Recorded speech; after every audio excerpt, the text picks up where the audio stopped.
un des deux qui est revenu me voir pour révoquer sa donation et déposer un testament au profit de sa maîtresse. On a un couple qui achète un bien immobilier, ils sont pacsés. Si l'un des deux décède, l'autre se retrouve potentiellement avec la famille. Exactement. Le mariage pour tous n'existait pas. On a essayé de trouver un mécanisme d'un point de vue civil qui s'en approche. Moi, on se pacsait beaucoup pour les impôts. Qu'un testament peut être révoqué à tout moment aussi, sans que l'autre le sache. D'après toi, il y a combien de testaments qui sont rédigés ? Bienvenue dans Out of the Box, un format simple, 30 minutes, pour comprendre l'investissement en répondant à une question. Du concret, des chiffres, de la stratégie. Et aujourd'hui, on aborde le sujet du Pacs. Le Pacs, le mariage, aujourd'hui, c'est pas forcément évident et on ne comprend pas forcément l'impact sur un bien immobilier. Alors, comment ça se passe quand on est pacsé et qu'il y a un décès ? On répond tout de suite à la question. C'est parti. Et on se retrouve aujourd'hui pour un nouvel épisode, une nouvelle question. On va parler de Pacs, d'investissement immobilier. Qu'est-ce qui se passe quand on achète un bien immobilier et qu'on est pacsé, et en l'occurrence en cas de décès. Et donc on retrouve Hugo Hémence, qui est notaire. Bonjour Hugo. Bonjour Emeline. Je te laisse te présenter. Ouais, alors moi je suis notaire à Paris en titre depuis 10 ans. Ça fait 15 ans que j'ai commencé ma carrière à Paris en commençant déjà par du droit de la famille, puis beaucoup plus d'immobilier, notamment par appétence justement. Il adore l'IMO. Allez, c'est parti. Donc, qu'est-ce que tu peux nous dire sur ce fameux sujet ? On voit que les gens se remarient un peu, quand même. Il y a eu une baisse du mariage. Moi, j'en entends beaucoup autour de moi qui commencent à se marier. Je n'ai pas dit se remarier, mais qui se marient tout court. Mais il y a quand même pas mal de personnes qui sont pacsées. À un moment, on se pacsait beaucoup pour les impôts. En l'occurrence, c'était assez fiscal. On a toujours des pacs romantiques. Toujours des pacs romantiques. Surtout fin décembre, on a toujours. Alors, en vrai, le contrat de Pacs a été imaginé à une époque où le mariage pour tous n'existait pas. On a essayé de trouver un mécanisme d'un point de vue civil qui s'en approche. Donc, on a créé quelque chose qui a des effets qui se rapprochent du mariage, mais sans tout à fait l'être. C'est un peu le Canada Dry. Après, c'est ce qu'on a vu socialement, c'est que c'est un contrat qui a été plébiscité, notamment par des couples hétérosexuels, et qui aujourd'hui est considéré un peu comme une antichambre du mariage. Les gens commencent par se paxer, et souvent dans 2-3 cas sur 5, on arrive au mariage quelques années qui arrivent. Aussi. Oui. Voilà, par le Pacs. Ça arrive souvent. Le Pacs, c'est un contrat civil qui peut être mis très rapidement en place. Alors, on peut le faire en mairie, où là, c'est un formulaire, c'est très romantique, c'est un formulaire CERFA, où il suffit de cocher certaines cases, mais on peut également le faire chez un notaire, où là, c'est véritablement un contrat qu'on fait sur mesure, en fonction de la situation personnelle de chaque partenaire, et dans lequel on peut établir certaines clés de répartition, certaines spécificités et certains aménagements. Voilà. C'est vrai que, alors, ce n'était pas toi à l'époque, mais je suis passée par notaire, et ma notaire était venue chez moi pour me faire signer le contrat de Pacs. Ouais. Et en plus, c'est pas excessivement cher, je crois, le Pacs. C'est 140 €, non ? Non, c'est aux alentours de 300 €, un peu moins de 300 €. J'avais pas payé cher, du coup. Non, bah après, c'est des éléments tarifés, c'est tarifé, ouais. D'accord. Bon. Je ne sais pas ce qui s'est passé. J'ai pas en tête une si grosse somme. 300 Mais €. c'est vrai qu'en mairie, c'est gratuit. Ah oui. Ouais. C'est gratuit, et c'est vrai que comme c'est un contrat, on peut le rompre unilatéralement. Et avec une lettre recommandée. Alors maintenant, c'est par huissier, mais en vrai, effectivement, on a eu la possibilité de le faire par lettre recommandée.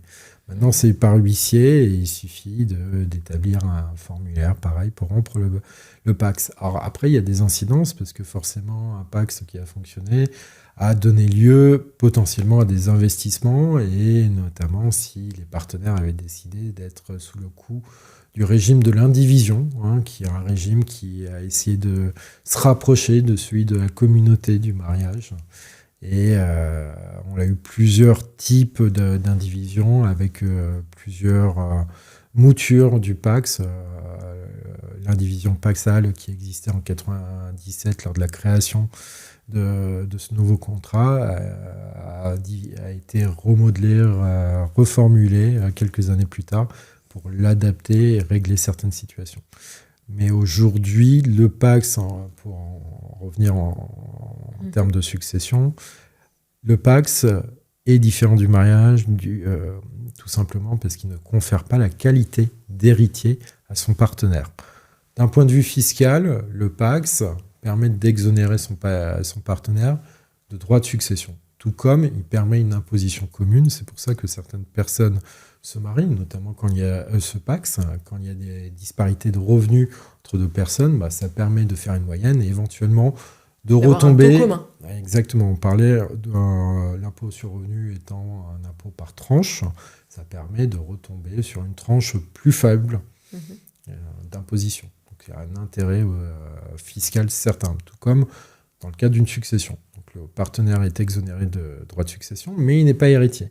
Donc il est nécessaire de désigner le partenaire comme héritier. Et pour cela, on a un autre outil qui est prévu dans le Code civil également, c'est le testament. Alors, le testament qui permet de désigner, de léguer une partie de son patrimoine, ou tout, à son partenaire. C'est pour ça que la plupart du temps, on parle de PACS avec testament croisé. Exactement. D'accord. Exactement. Donc, si on se met dans un cas où on a un couple qui achète un bien immobilier, ils sont pacsés. Si l'un des deux décède, l'autre se retrouve potentiellement avec la famille ? Exactement. S'il n'y a avec pas eu les héritiers légaux, Oui. dont la dévolution légale est prévue par le Code civil. S'il n'y a pas d'enfant du défunt, ce sont les parents qui héritent des biens de leur enfant. Ce qui est tragique. Ça peut être potentiellement dramatique. Mais on peut se retrouver forcément en indivision avec ses ex-beaux-parents.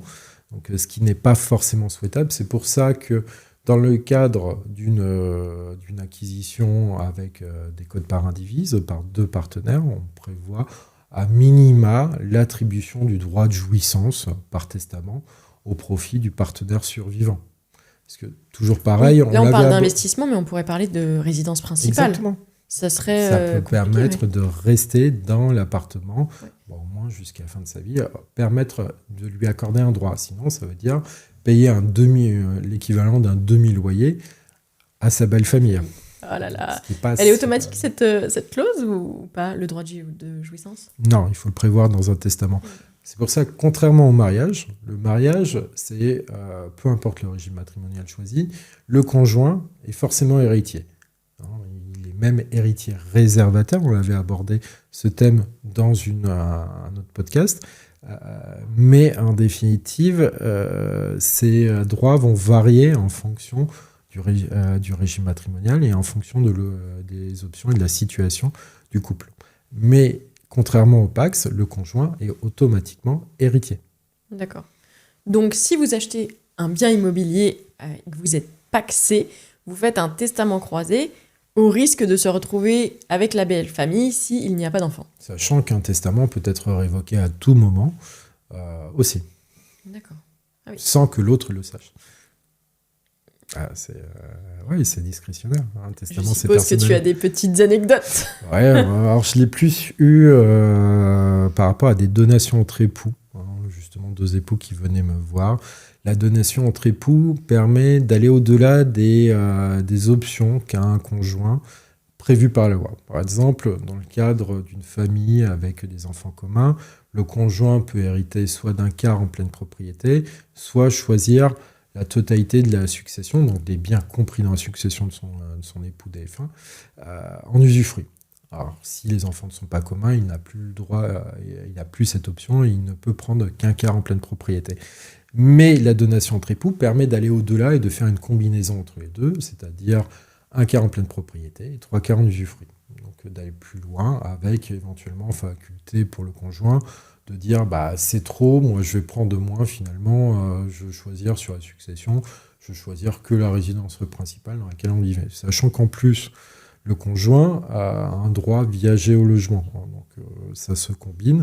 Mais j'ai déjà eu le cas où, 1 heure après avoir signé la donation entre époux, donc la donation de dernier vivant, qui permet d'aller au maximum des possibilités sur la transmission au moment du décès entre les deux époux. J'ai eu un des deux, je ne peux pas dire si c'était l'homme ou la femme pour éviter de faire Oui. un des deux qui est revenu me voir pour révoquer sa donation et déposer un testament au profit de sa maîtresse. Voilà. C'est dur. Il a fait ça 1 heure après? Ouais. Oh. Bon, bah, en Ouais, l'occurrence, tu as dit au profit de sa maîtresse, donc on a bien compris de qui il s'agit. Ça peut... ouais, on sait pas. Hein. D'accord. Ah oui, et donc l'autre personne pourra le découvrir potentiellement au décès. moment de la... Au décès. Alors, C'est horrible. ce qu'on prévoit, c'est au moment des... il faut pas oublier, ça c'est quasiment automatique maintenant, mais au moment des divorces, il faut bien penser à révoquer ces donations entre époux, justement. Mais maintenant, que ce soit c'est une pratique courante de faire quasiment automatiquement. D'accord. Alors, si on parle de la donation au dernier vivant, C'est ça. C'est vraiment le c'est fait le même de- nom. Ouais. C'est donation entre époux, donation dernier vivant. d'accord. C'est un contrat qui prend effet qu'au moment du décès. Et qui transmet tout? Non, qui permet de transmettre soit le maximum, donc la combinaison entre le 1 quart en pleine propriété et les 3 quarts en usufruit de sa succession. D'accord. Après, il est possible de tout transmettre à son conjoint sans, pareil, payer de droit de succession, en prévoyant notamment un aménagement de son régime matrimonial et en allant même jusqu'à des systèmes, des régimes matrimoniaux de communauté universelle, par exemple, où là, on prévoit que tous les biens compris dans la succession, dans la communauté qui existe entre les époux, iront automatiquement au conjoint survivant. Alors, par exemple, les enfants n'ont pas besoin d'hériter, n'ont pas de besoin financier.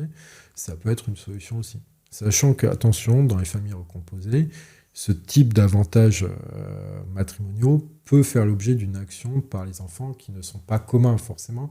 Ça lèse les enfants, les héritiers qui ne sont pas communs aux deux parents. Et tu parles donc de la communauté de biens. La communauté universelle. Communauté universelle. C'est le régime légal de base? Non. Le régime légal en France, c'est la communauté de biens réduite aux acquets. C'est-à-dire que tous les gains, tous les salaires, tout ce qui est acquis après le mariage devient commun. Et au moment de la liquidation, donc liquidation qui intervient à 2 moments, soit le décès, soit la mort, on sépare en 2 cette communauté entre les 2 époux. Et à ce moment-là, on regarde s'il y en a un qui a, par exemple, avec les fonds qui lui appartenaient avant le mariage ou qu'il a pu recevoir pendant le mariage par succession, donation, qui sont restés propres à chaque époux, s'il a amélioré un bien, par exemple une maison de campagne, ou un des époux a fait des travaux sur un bien commun avec justement des fonds qu'il avait reçus par donation, la communauté devra lui restituer cette somme-là. On a un système de récompense qui est prévu par le Code civil. D'accord. Et alors, j'ai pu lire qu'il y avait à peu près 200 000 PACS qui étaient effectués chaque année, quasiment à hauteur des mariages, si j'ai bien compris. D'après toi, il y a combien de testaments qui sont rédigés? Est-ce que les gens, d'habitude... Maintenant, le notariat essaye vraiment de mettre en avant Ouais. ce point. Et en fait, la mission du notaire, c'est certes d'accompagner les clients dans le cadre d'une opération immobilière, mais aussi de les conseiller sur les aspects plus de droit de la famille et sur les différentes problématiques qu'ils pourraient rencontrer, notamment dans le cadre d'une situation malheureuse comme un décès. Et souvent, dans 99% des cas, le notariat propose la mise en place d'un PACS et d'un testament. Or, on n'est pas obligé de le faire au moment de la vente, c'est une question qui revient. On peut le faire entre la promesse et la vente, ça c'est évident. Mais on peut le faire après, simplement il faut éviter les sports à risque et les situations dangereuses. L'idéal c'est de le faire quasiment concomitamment. D'accord.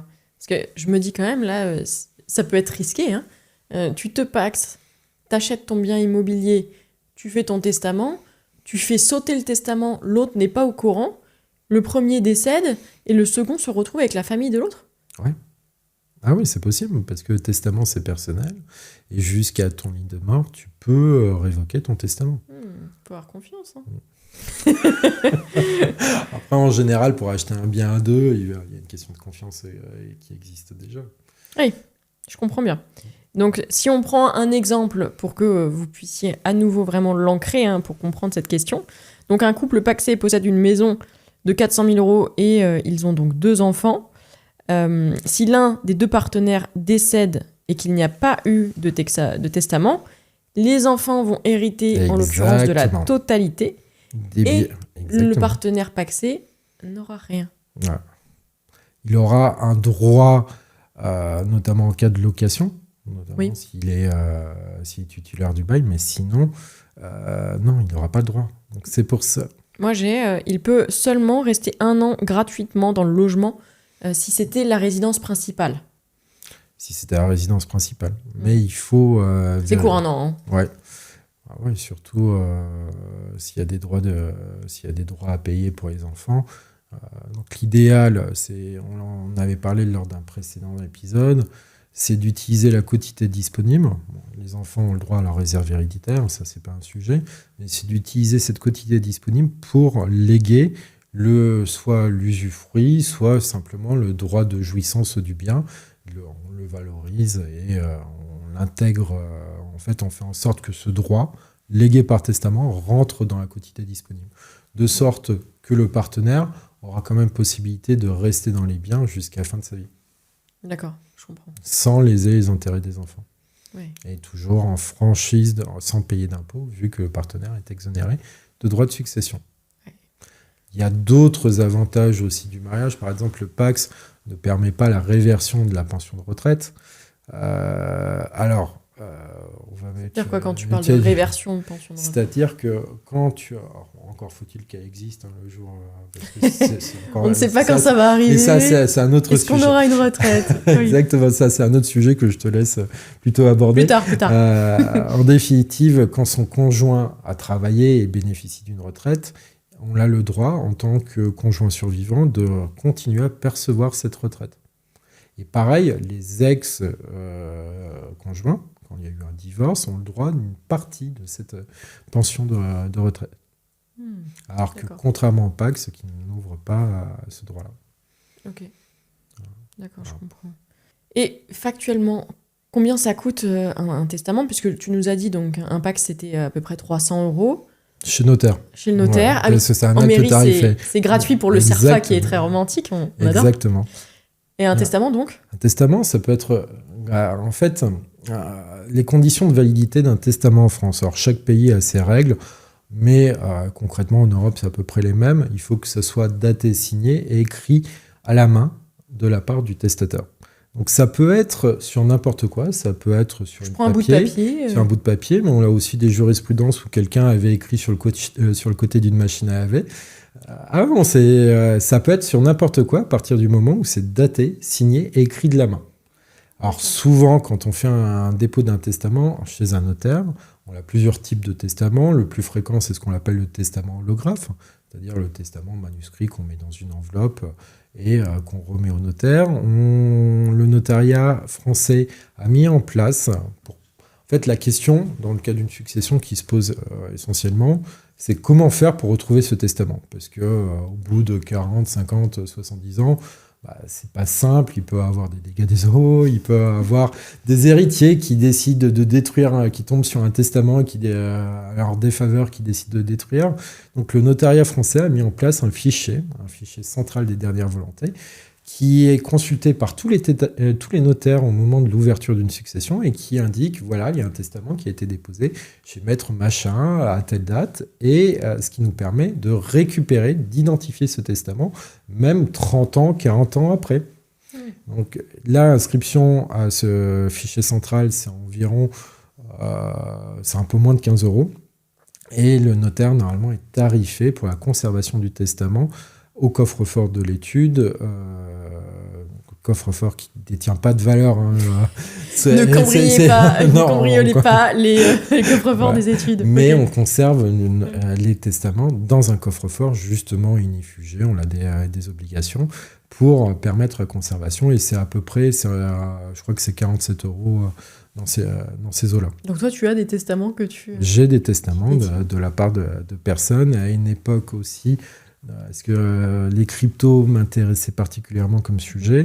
J'avais des clients de plus en plus de clients qui ont notre âge, qui commencent à avoir une vie de famille, qui commencent à penser à transmission.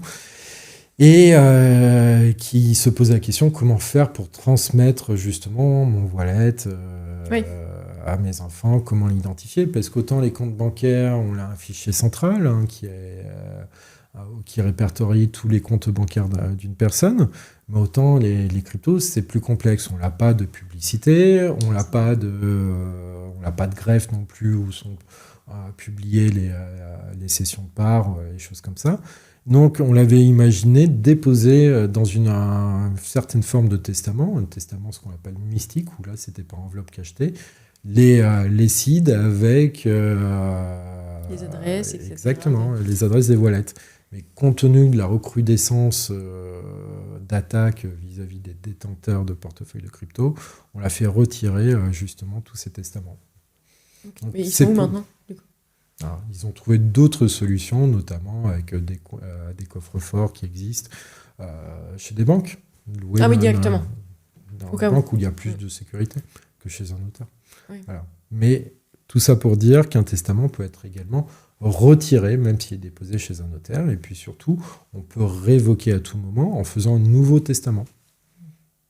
On peut le réécrire, on peut le déchirer, on peut faire un peu ce qu'on veut. Quoi. On peut rajouter des choses avec des codicilles. Et tu m'as dit qu'entre 15 et 47 euros ? Ouais, 15 euros, c'est pour l'inscription dans le fichier pour pouvoir le retrouver. Et 47 euros, c'est la conservation. Après, dans le cadre de l'élaboration des testaments, il est possible que la mission et le conseil soient plus complexes. Et donc, il est possible que des conventions d'honoraires soient proposées aux clients. Et ça, c'est en fonction de chaque étude, chaque situation. D'accord. Et si on est sur un patrimoine vraiment classique où on va transmettre, la maison, on va se dire la maison, des bouquins de valeur, une montre, j'en sais rien, un montant, on est plus sur 1500 euros, on est plus sur 200 euros. Tout dépend du notaire et de la complexité de la rédaction. Non, mais en fait, ça dépend, oui. C'est tellement variable entre chaque notaire, entre chaque situation est différente. Il y a besoin, des fois, quand c'est un cas où, par exemple, où il n'y a pas d'enfant, où l'essentiel du patrimoine, c'est l'acquisition, c'est le bien, la résidence principale avec les meubles de la résidence principale, le testament est plutôt simple, mais on peut prévoir aussi d'autres dispositions, notamment des tutelles, si jamais les deux parents décèdent en même temps. On peut prévoir beaucoup de choses dans un testament. Super. D'un point de vue patrimonial. Merci pour tout ça. J'espère que vous avez bien compris. Donc, si vous faites une acquisition immobilière et que vous êtes pacsé, vous faites un testament croisé. Très important. Merci Hugo. Et on se retrouve bientôt pour de nouvelles aventures. Si cet épisode t'a été utile, aide-nous à le faire connaître. Partage-le, abonne-toi et rejoins la communauté sur les réseaux. On se retrouve dans le prochain épisode d'Out of the Box. À bientôt!